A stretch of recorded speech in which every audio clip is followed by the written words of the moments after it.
And we start in Washington with the impeachment showdown, and we are now seeing text messages from a diplomat expressing concern about U.S. pressure on Ukraine. All this unfolding as a key witness who informed Congress about the whistleblower complaint testifies today in a closed session. ABC's Rachel Scott is in Washington with the very latest.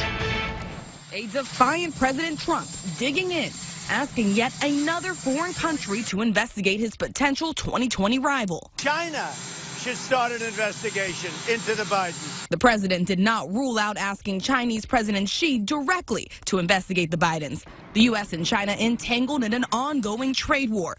Those talks pick up next week as Chinese officials touch down in Washington. I have a lot of options on China. The president already privately asked the leader of Ukraine to investigate Biden and his son, which launched an impeachment investigation. It's wrong for a president of the United States to seek help from a foreign power in a presidential election.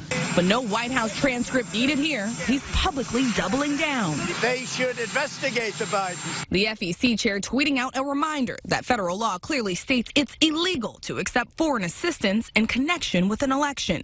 And now new text messages obtained by ABC News reveal senior State Department officials using a potential summit between President Trump and the Ukrainian leader as leverage to get Ukraine to investigate the Bidens. Those messages appear to show U.S. officials even drafted a statement for the Ukrainians to announce their investigation into political processes of the United States with a specific link to Joe Biden's son. Today, Ukraine's top prosecutor announcing that they are taking another look at Burisma, the company where Joe Biden's son was on the board.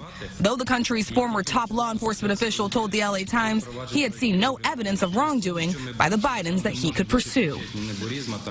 And as President Trump continues his attacks, his campaign is backing him up. A campaign official tells me that this weekend they will spend more than $1 million in ads specifically targeting the Bidens in key early voting states.